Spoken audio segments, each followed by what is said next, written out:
गुरुजी की साखियाँ हर शनिवार देखने के लिए हमें सब्सक्राइब करें और बेल बटन प्रेस करें। साखी बनाने में अगर आप आर्थिक सहयोग देना चाहते हैं तो डिस्क्रिप्शन देखें।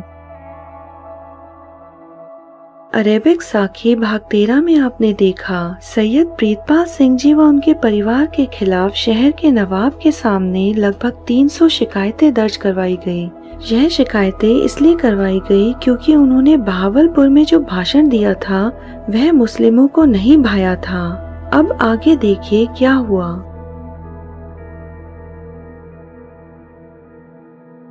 अगली सुबह बहावलपुर ले जाने के लिए पुलिस मुझे रेलवे स्टेशन लेकर पहुंची।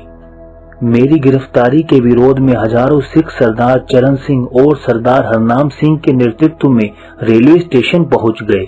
सिखों और पुलिस का आमना सामना हुआ और सरदार चरण सिंह ने पुलिस से कहा, अगर आप लोगों ने सरदार प्रीतपाल सिंह या उसके परिवार को यहाँ से जबरदस्ती ले जाने की कोशिश की तो आज वाहेगुरु जी की सो यहाँ वही आंदोलन होएगा जो पंजा साहिब में हुआ था और यह बहावलपुर के लिए काला दिन बनकर रह जाएगा।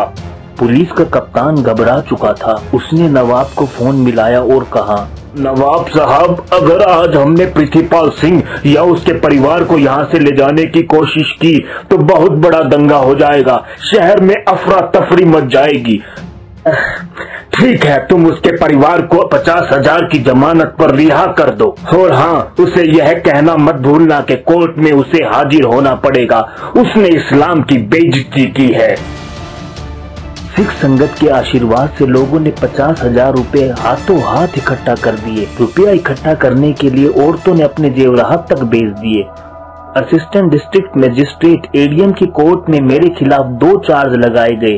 पहला यह कि मैंने इस्लाम की बेइज्जती की है और दूसरा मैंने इस्लाम धर्म को त्याग कर सिख धर्म अपना लिया है।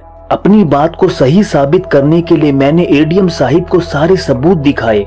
एडीएम साहिब बोले, जो सबूत तुमने मुझे दिखाए हैं उन सबूतों के बाद कोई सवाल नहीं उठता। अगर ऊपर से दबाव ना आता तो मैं तुम्हारे खिलाफ मुकदमे की फाइल को इस कोर्ट से बाहर फेंक देता। जो बात आपने मुझे सीधी सीधी बताई है उसके लिए मैं आपका आभार प्रकट करता हूँ। अगर आप आज्ञा दें तो मैं मौलवियों के साथ एक खुली बहस करना चाहता हूँ। ठीक कह रहे हो तुम। सभी लोग अगर आमने सामने होंगे तो फैसला अपने आप ही हो जाएगा। एडीएम साहिब को डिप्टी कमिश्नर ने बहस के लिए आज्ञा दे दी। मौलवियों ने भी बहस को मुकाबला समझते हुए तुरंत उसके लिए हामी भर दी। बहस का दिन तय हो गया। भारी मात्रा में सिख, हिंदू, मुसलमान लोग बहस को सुनने के लिए पहुंचे। बहस शुरू होते ही मौलवी ने मुझसे कहा, तुम झूठ फैला रहे हो, बोलो तुम अपनी सफाई में क्या कहना चाहते हो। मौलवी साहब, मैंने कोर्ट के सामने अपनी बात को सही साबित करने के लिए लगभग 20 सबूत दिए हैं। कोर्ट ने मेरे सबूतों को माना है और आप उन्हीं सबूतों को गलत बता रहे हैं। आपके शब्द कुरान के शब्द नहीं है। अगर आप मुझे गलत साबित करना चाहते हैं तो सबूत दिखाएं। जो बात तुम कह रहे हो वह विज्ञान के अनुसार नहीं हो सकती। काबा कैसे घूम सकता है? मैंने मुस्लिम लोगों की तरफ देखकर कहा, मेरे मुस्लिम भाइयों, मैं खुश हूं कि मुझे आज शिया स्कॉलर के साथ वाद विवाद करने का मौका मिला, परंतु मुझे माफ करना, यह मौलवी कुरान और इस्लाम के अनुसार बहस नहीं करना चाहते। ये कुरान को नहीं मानते, विज्ञान को मानते हैं। क्योंकि मौलवी साहब विज्ञान को मानते हैं, मैं विज्ञान को ध्यान में रखकर ही बहस करूंगा। मुझे आशा है आप सभी इस बात का बुरा नहीं मानेंगे। यह वाद विवाद है, जैसा तुम्हें सही लगे वैसा ही करो। मौलवी साहब, आप सही कह रहे हैं। बिना किसी फोर्स या बल के कोई चीज अपनी जगह नहीं बदल सकती। परंतु क्या आप मुझे बताएंगे शेखे कुरान के बारे में आपका क्या विचार है? शेखे कुरान में तो ये साफ साफ लिखा है मोहम्मद साहिब ने चांद के 2 टुकड़े कर दिए थे। आप इस विषय पर क्या कहना चाहते हैं? यह सब बकवास है, ऐसा नहीं हो सकता। भाइयों, मैं एक सिख हूँ, पर मैं यह बात मानता हूँ कि मोहम्मद साहिब ने चांद के 2 टुकड़े किए होंगे। और दूसरी ओर आपके ये मौलवी हैं जो मुसलमान होकर भी यह नहीं मानते कि जो कुरान में लिखा है वह सही है। जब ये कुरान को सही नहीं मानते तो बाबा नानक का आदर कैसे करेंगे? भीड़ में से एक आदमी ने उस मौलवी से कहा, निकल जाओ तुम यहाँ से, तुम वाद विवाद नहीं कर सकते। वाद विवाद खत्म हो गया। एडीएम साहिब ने अगला दिन फिर बहस के लिए रखा। अगले दिन दूसरे मौलवी आए। मेरे सिख भाई, मैं यह मान लेता हूं बाबा नानक ने काबा को घुमाया, पर अगर यह बात सच होती, अगर यह बात सही होती, आज सभी मुस्लिम नई दिशा में अल्लाह का सजदा करते, परंतु जिस दिशा में लोग सदियों से सजदा करते जा रहे हैं, आज भी उसी दिशा में सजदा करते हैं। इसलिए यह बात कहना गलत होगा कि काबा कभी अपनी जगह से घूमा था। मौलवी साहब, मैं आपका धन्यवाद करता हूँ कि आपने इस बात को कबूल किया कि काबा गुरुजी के चारों ओर घूमा था, परंतु आपका दूसरा तर्क मैं नहीं मानता, क्योंकि जब मुल्ला के द्वारा गुरुजी के पांवों को घुमाने के कारण काबा घूमा था, तो मुल्ला जी ने गुरुजी के पांवों को वहीं रखा था जहां से उसने घुमाना शुरू किया था। इस कारण काबा की दिशा बदलने का कोई सवाल ही नहीं उठता।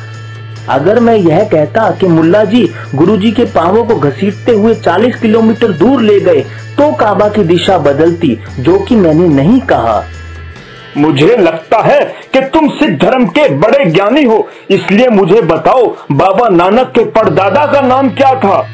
मुल्ला जी, आपका सवाल सही नहीं है। मुस्लिम मोहम्मद साहिब को मानते हैं, ना कि उनके पूर्वजों को। इसलिए सिख भी सिर्फ बाबा नानक का ध्यान करते हैं, उनके रिश्तेदारों का नहीं। हमें उनके परदादा से कोई वास्ता नहीं है। हमारे लिए तो श्री नानक ही सब कुछ है।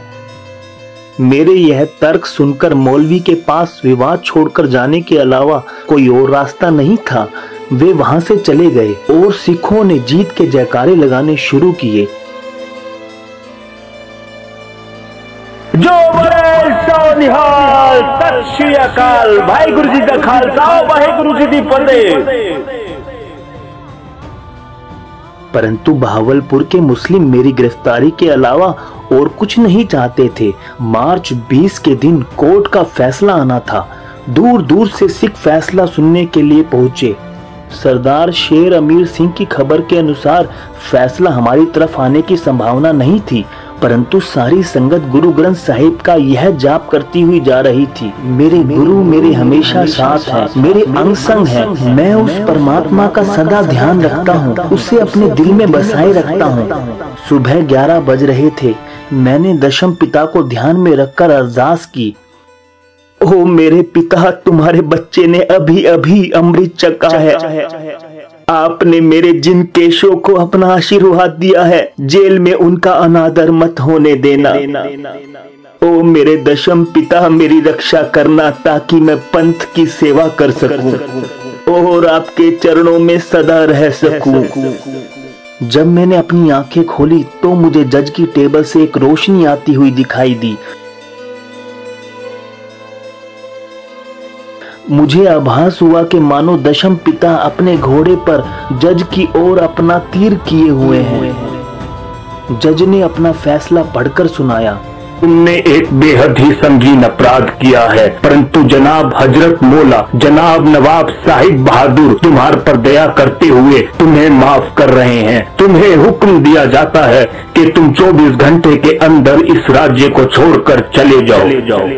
केस नंबर 324/13 मार्च 20 1935 रहीम यार खान।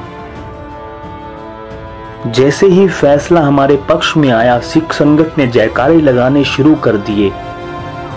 जो बड़े सो निहाल, सत श्री अकाल, भाई गुरु जी का खालसा, वाहे गुरु जी दी फतेह। सिख संगत गुरुद्वारा पहुंची और गुरुजी को धन्यवाद किया, परंतु अभी भी मेरी मुसीबतें कम नहीं हुई थी।